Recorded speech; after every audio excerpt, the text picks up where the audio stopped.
Et l'histoire jugera également Joe Biden de la façon dont il a conduit l'Ukraine sur le chemin de la guerre.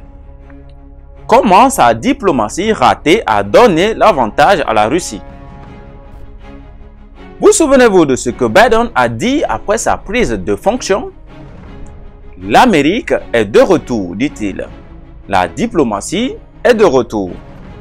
Et je veux dire littéralement, selon nous, selon les médias américains, les dirigeants de l'Arabie Saoudite et des Émirats des Arabes Unis ne répondent pas aux appels de Biden. Quand est-ce arrivé? Nous n'avons pas de date précise, mais les rapports indiquent qu'au cours des dernières semaines, la Maison-Blanche a tenté d'organiser 2 appels. L'un avec le prince héritier saoudien Mohammed bin Salman, le second avec le tchèque de l'Union des Arabes Mohammed bin Zayed Al Nahyan, les 2 hommes. Le Saoudien et les Émiratis ont refusé de prendre l'appel.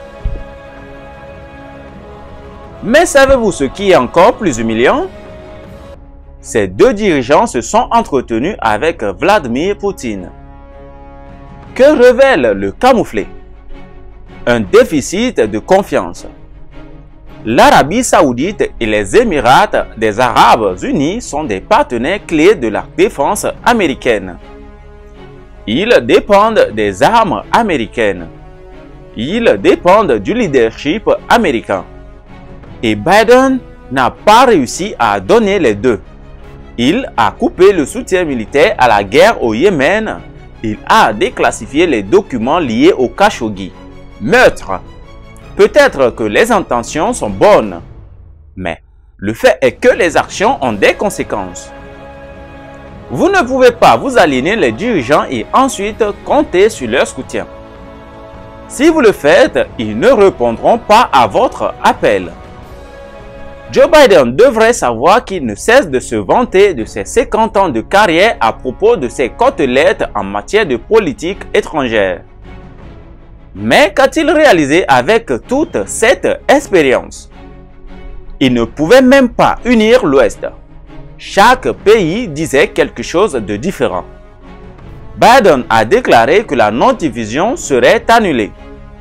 L'Allemagne a refusé de commenter. Bryan a déclaré qu'il était prêt à couper la Russie de l'Europe. Rapide ne l'était pas. Et maintenant, Biden dit qu'il interdit le pétrole et le gaz russe. Encore une fois, l'Europe n'est pas sur le Nord Stream et Swift Europe a cédé. Mais il était alors trop tard.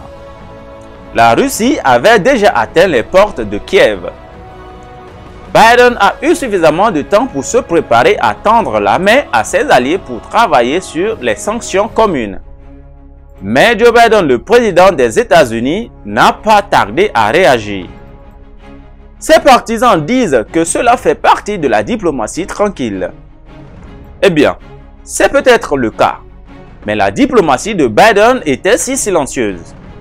La Russie ne pouvait même pas l'entendre. Et le président a une histoire de cela. Il s'est opposé à la guerre contre l'Irak car il s'est avéré que ce fut un succès militaire et diplomatique retentissant en 2003.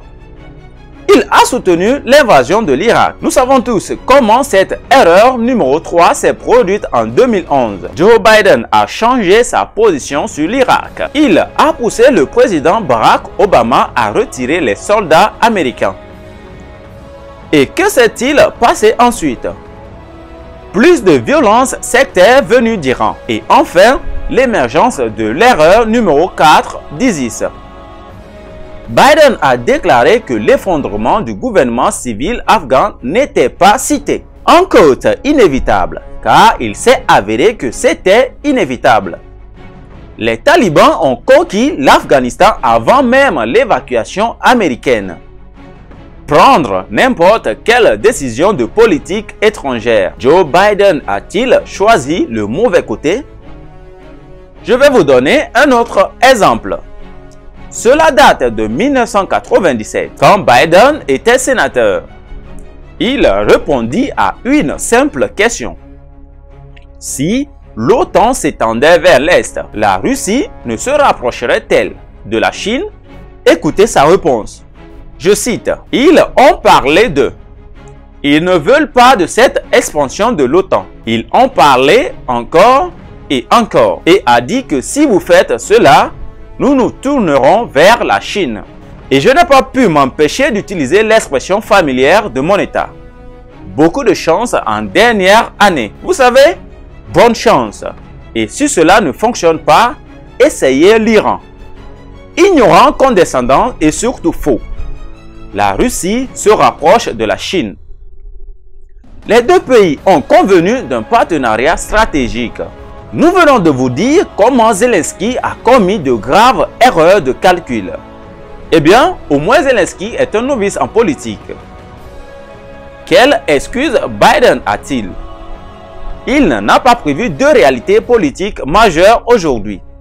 L'opposition de la Russie à l'expansion de l'OTAN et à la montée de la Chine. En tant que président, ces erreurs le hantent toujours. Pensez-y. Le monde entier sait qui est l'agresseur.